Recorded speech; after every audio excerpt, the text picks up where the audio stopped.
Muy buenas tardes, noches, tengan todos ustedes, mis amados hermanos. Estamos ya en el último fin del mes de noviembre. Ya la próxima semana, si Dios lo permite, estaremos entrando al último mes del año, al mes de diciembre. Damos gracias a Dios por estos 11 meses que el Señor nos ha permitido vivir, trabajar y gozar de cada día que el Señor nos ha regalado. Yo espero que la gracia del Señor esté de continuo en tu vida y en tu familia. Bueno, mis amados hermanos, ha llegado el momento de la reflexión, la predicación, de escuchar la palabra del Señor en esta hora de la noche. Así que dispón de tu corazón, dispón de tu mente para escuchar la voz de Dios. Miren, a propósito del mundial que se está llevando a cabo en estos días en la ciudad de Qatar, para muchos el fútbol sabemos que es más que un pasatiempo. Para muchos el fútbol es una pasión, es una obsesión. Vemos ejemplos de fanáticos que durante muchos años han estado ahorrando precisamente para poder realizar este viaje a esta ciudad donde se está realizando el Mundial de Fútbol. Vemos a otros tantos que no les importa empeñar sus propiedades o cualquier otra cosa con tal de estar en esas semanas apoyando a sus equipos preferidos. Y vemos también a estas personas cuando sus equipos ganan, pues ellos como fanáticos se sienten y están por las nubes. Pero también cuando pierde su equipo es como si el mundo se hubiera acabado. Al final, para muchos, el fútbol consume su atención. A propósito de esto, fíjense que encontré unas frases interesantes de algunos futbolistas. Por ejemplo, uno comentó: perdimos el partido porque no ganamos. ¿Cómo te suena esto? Perdimos el partido porque no ganamos.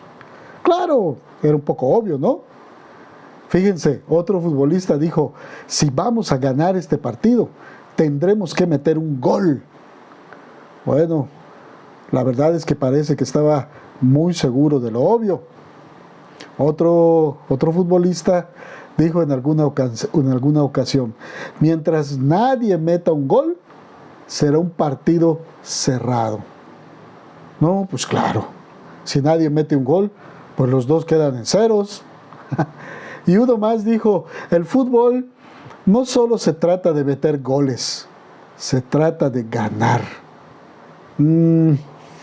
Me parece una interesante filosofía, pero me parece que la mejor forma de ganar un partido es metiendo goles. ¿No creen ustedes? Claro, y sin dejar que el otro equipo los meta. Bueno, así se gana un juego que puede servir para un rato de diversión, pero que no tiene importancia trascendental en la vida de un ser humano.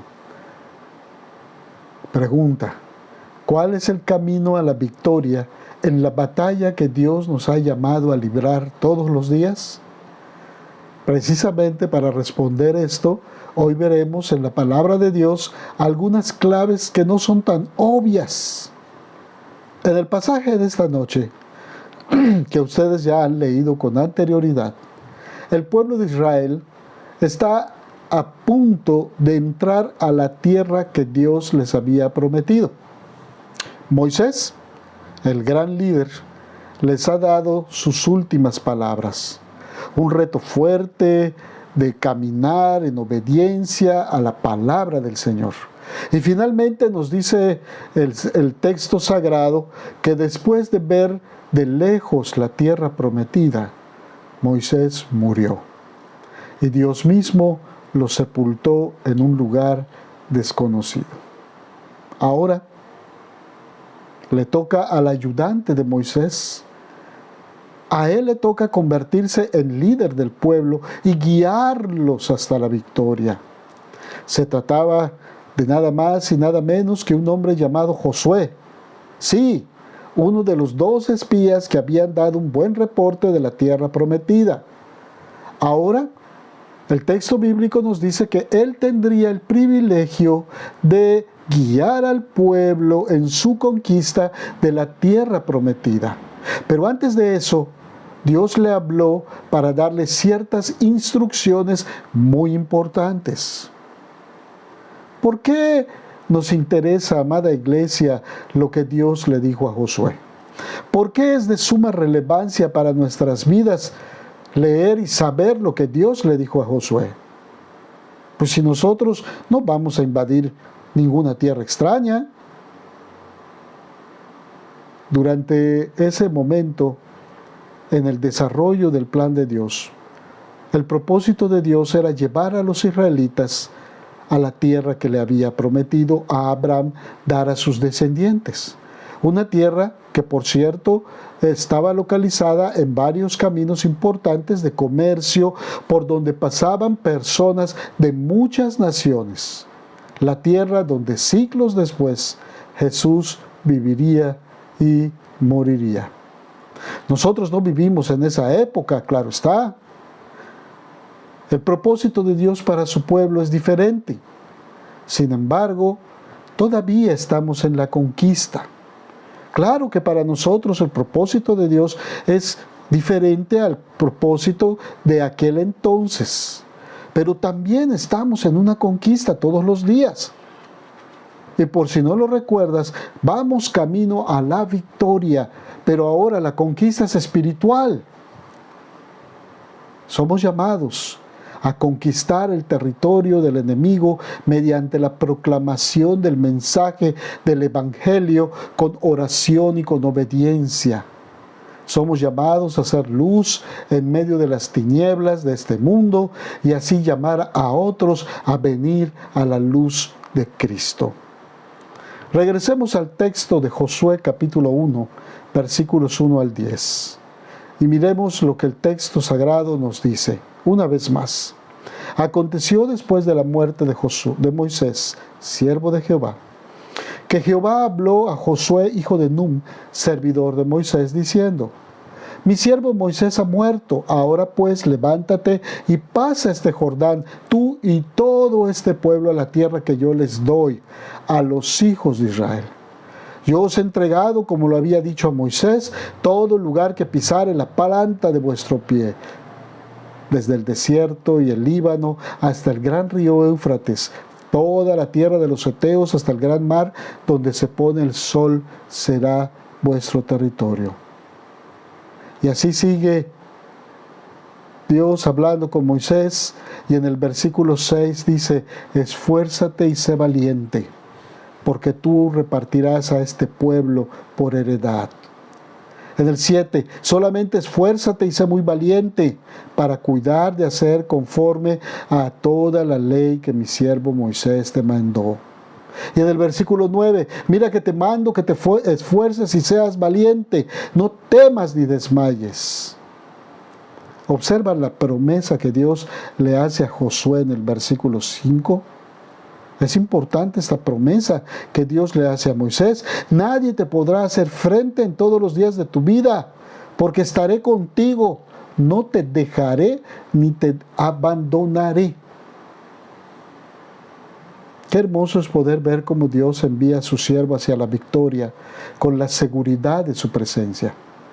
Esto me recuerda a el momento en los textos donde podemos nosotros ver la gran comisión, la cual está en Mateo 28:20. Estas palabras se conectan con la gran comisión cuando Jesús también dijo: estaré con vosotros siempre. ¿Ah? Así como Moisés le dijo a Josué que estaría con él todos los días de su vida, Jesucristo también nos ha dicho que estará con nosotros para siempre. Para que se realice la victoria que Dios tiene en su pueblo, definitivamente hay ciertas cualidades de carácter que son esenciales en nuestra vida. En efecto, la victoria viene con valor y devoción. Dios lo repite tres veces. El versículo 6 el versículo 7, el versículo 9, sé fuerte y valiente. No sé de dónde surgió la idea que en algún momento he escuchado de que el cristianismo es una fe para cobardes. Yo no sé si has escuchado esta idea, pero yo sí, y muchas veces la he escuchado. Yo no sé de dónde se originó, pero la única forma de vivir de verdad la vida cristiana es con valentía. La valentía no significa no sentir temor, significa actuar a pesar del temor. Significa actuar confiados en la presencia y el poder de Dios. ¿Por qué? Porque solo así podremos avanzar hacia la victoria. Recuerda, amado hermano y amada hermana, que Jesucristo fue el hombre más valiente de todos. ¿Por qué? Porque durante todo su ministerio, Él sabía lo que le esperaba. Sabía que terminaría clavado en una cruz, pero siguió las palabras de Isaías capítulo 50, versículo 7, cuando el profeta dice: por cuanto el Señor omnipotente me ayuda, no seré humillado. Por eso endurecí mi rostro como el pedernal y sé que no seré avergonzado. Nuestro Señor Jesucristo enfrentaba su destino marcado con la frente en alto, con el rostro fuerte como la piedra, y terminó derrotando la muerte y ganando la victoria eterna para su pueblo. Eso es valor. Sin embargo, de alguna forma hemos llenado a Jesús de flores, y las películas hollywoodenses lo han convertido muchas veces en una figura casi femenina. Pero la realidad es otra.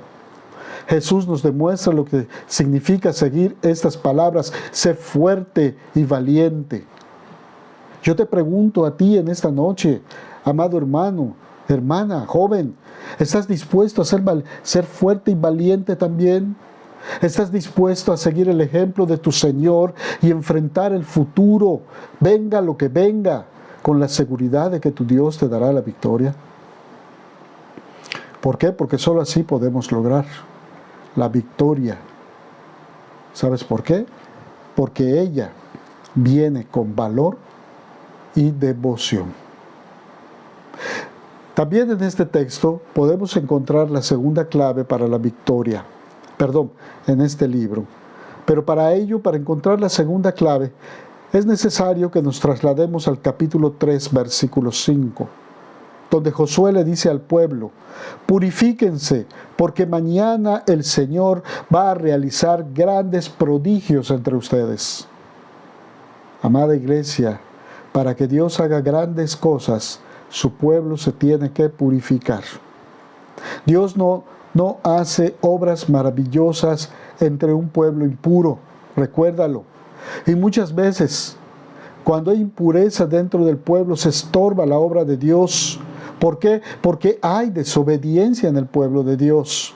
Sin embargo, en nuestra debilidad humana, solemos desear que las cosas estén al revés.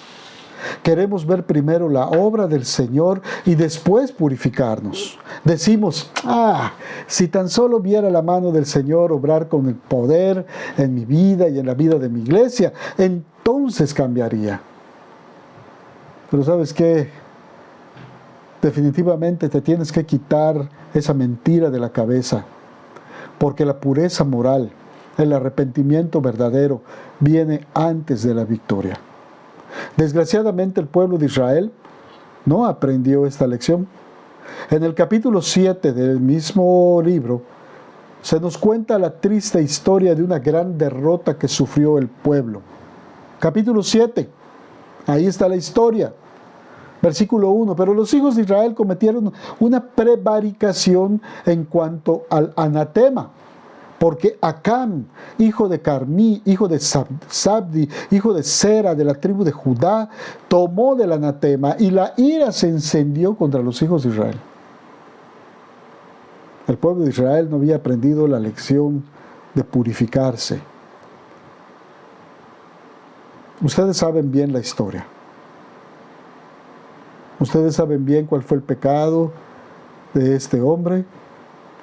¿Y cuál fue la consecuencia y el resultado? Primero, que sufrió el pueblo de Israel, y por último, lo que sufrió él y toda su familia. Se nos dice que por la desobediencia de este hombre murieron 36 soldados. Y la razón fue la desobediencia de Acán.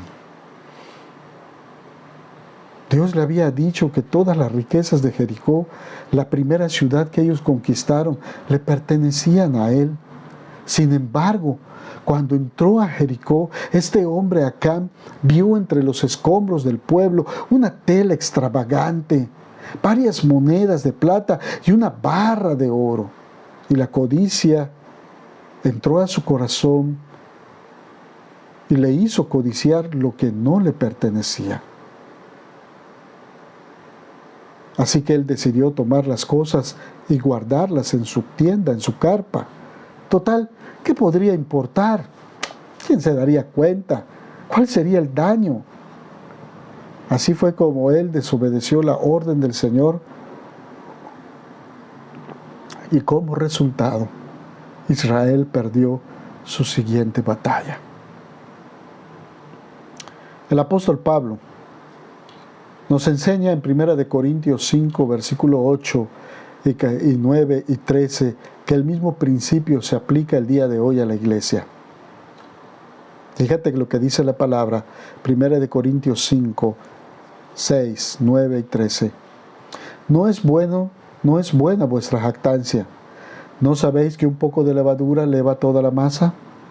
Os he escrito por carta que no os juntéis con los fornicadores. No, absolutamente con los fornicadores de este mundo, con los ávaros, o con los ladrones, o con los idólatras, pues en tal caso os sería necesario salir del mundo. Más bien os escribí que no os juntéis con ninguno que llamándose hermano fuere fornicario, o ávaro, o idólatra, o maldiciente, o borracho, o ladrón, con tal ni aun comáis. ¿Por qué? ¿Qué razón tendría yo para juzgar a los que están fuera? ¿No juzgáis vosotros a los que están dentro? Porque a los que están fuera, Dios juzgará. Quitad pues a ese perverso de entre vosotros.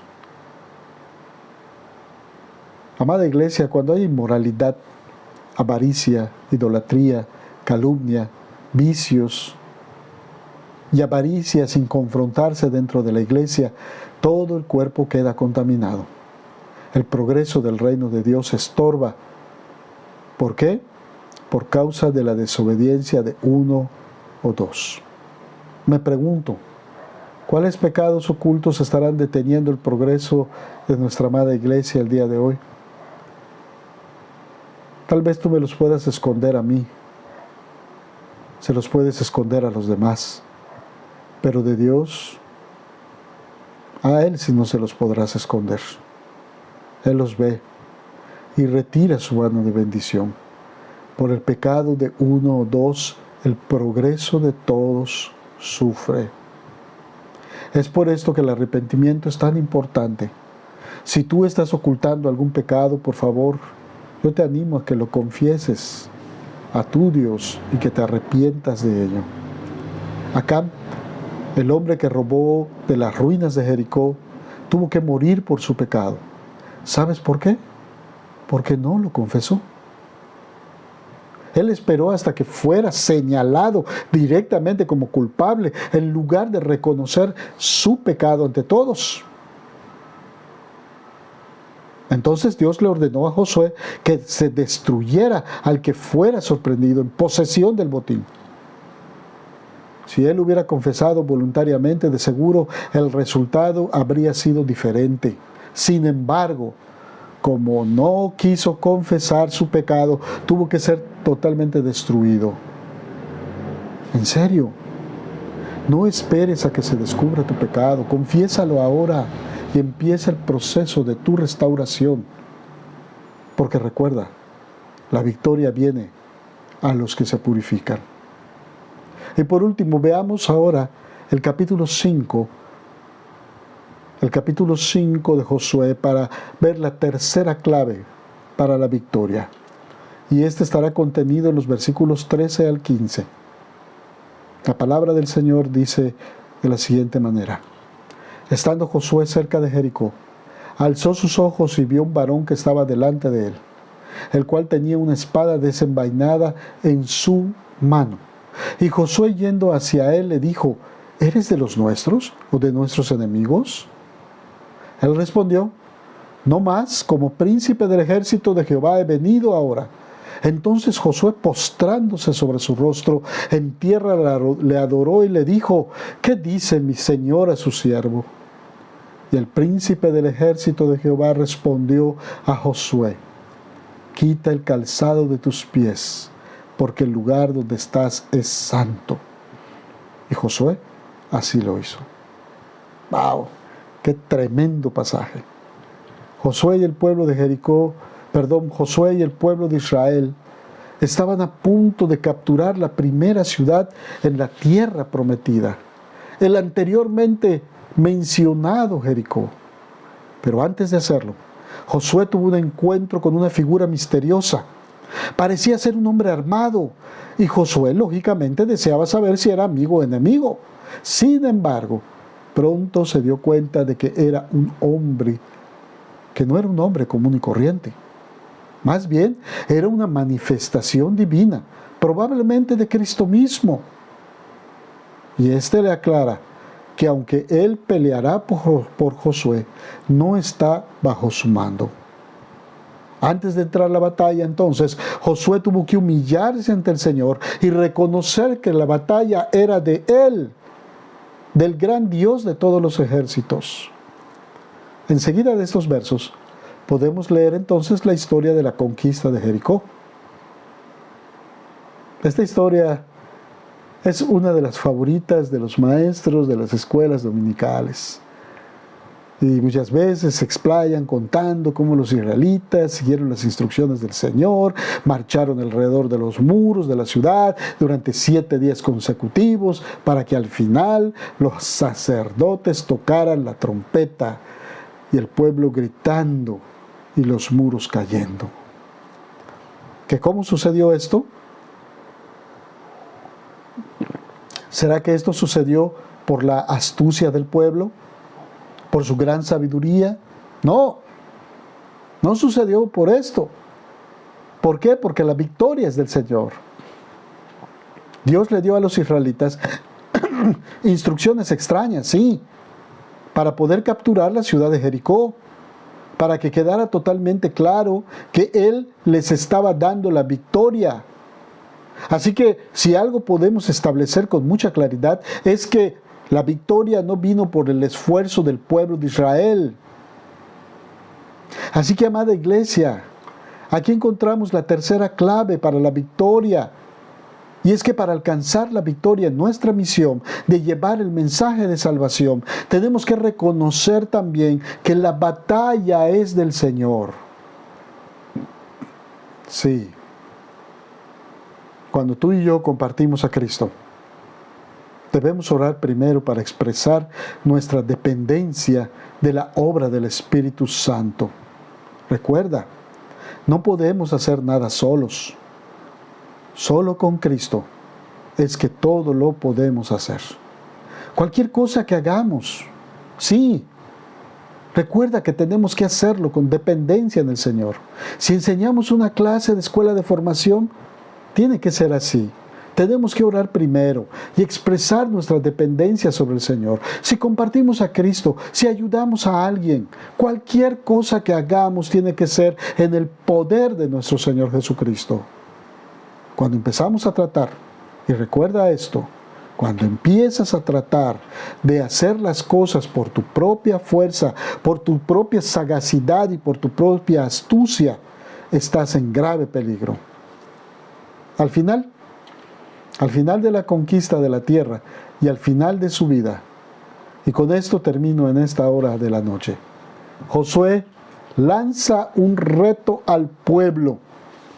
Quiero que vayas conmigo al libro de Josué, que yo sé y espero que lo tengas abierto. Pero ve conmigo al capítulo 24, versículos 14 y 15. Fíjense, Era el final de la conquista de la tierra y el final de la vida de Josué. Y él dice, ahora pues, temed a Jehová y servidle con integridad y en verdad. Y quitad de entre vosotros los dioses a los cuales sirvieron vuestros padres al otro lado del río y en Egipto, y servid a Jehová. Y si mal os parece servir a Jehová, escogeos a quien hoy sirváis. Si a los dioses a quienes sirvieron vuestros padres cuando estuvieron del otro lado del río, o a los dioses de los amorreos en cuya tierra habitáis. Pero yo y mi casa serviremos a Jehová. Mi pregunta para ti en esta hora de la noche es la siguiente. ¿Qué eliges hacer? ¿Eliges servir a tu Señor? ¿Eliges compartir su victoria? Porque si es así, Dios te dice, ármate de valor, purifica tu vida y recibe por fe la victoria. Esa victoria que yo tengo para ti como parte de mi pueblo, el cual tú eres.